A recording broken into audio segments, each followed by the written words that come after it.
கர்த்தருக்கு ஸ்தோத்திரம். காலை மன்னா. மன்னிப்பதில் உள்ள ஆசீர்வாதம். கர்த்தருக்கு பயந்து அவர் வழிகளில் நடக்கிறவன் எவனோ அவன் பாக்கியவான். உன் கைகளின் பிரயாசத்தை நீ சாப்பிடுவாய், நீ சந்தோஷமாய் இருப்பாய், உனக்கு நன்மை உண்டாயிருக்கும். சங்கீதம் 128:1-2. கர்த்தருக்கு பயந்து. தேவ பயமும் மன்னிப்பும் ஒருங்கிணைந்தே செல்கின்றன.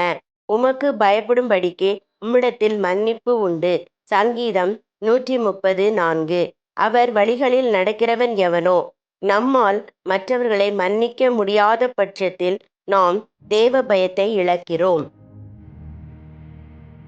அவருடைய வழிகளில் நடப்பதற்கு பதிலாக நாம் நம்முடைய சொந்த வழிகளில் நடக்க ஆரம்பிக்கிறோம்.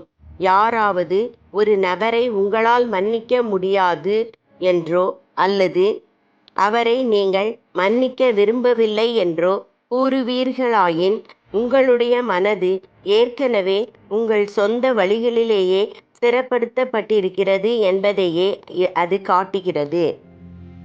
பின்வாங்கும் இருதயமுள்ளவன் தன் வழிகளிலே திருப்தி அடைவான், தன் சொந்த வழிகளால் நிறைந்திருப்பான்.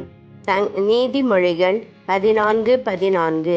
மன்னியாமல் இருப்பதற்கு உங்களுக்கு அநேக காரணங்களும் சாக்குப்போக்குகளும் இருக்கக்கூடும்.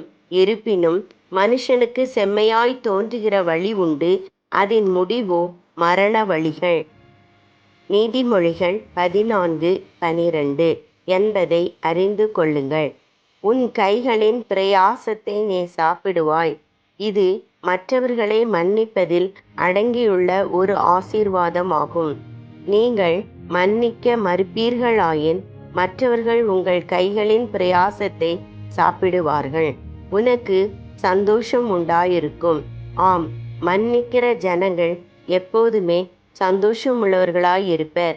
மகிழ்ச்சியான மன வாழ்க்கை என்பது மன்னிக்கும் தன்மையுடைய இருவரின் ஐக்கியமாகும் என்று ஒருவர் கூறியிருக்கிறார். அது மிக சரியானதொரு கூற்றாகும். மன்னிக்க முடியாத நபர்கள் எப்போதும் சந்தோஷமற்றவர்களாகவே இருப்பார்கள். உனக்கு நன்மை உண்டாயிருக்கும்.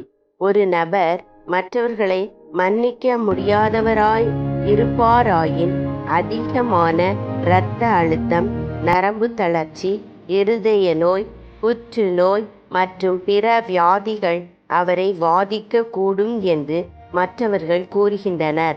கர்த்தருக்கு பயப்படுதலே ஞானத்தின் ஆரம்பம்.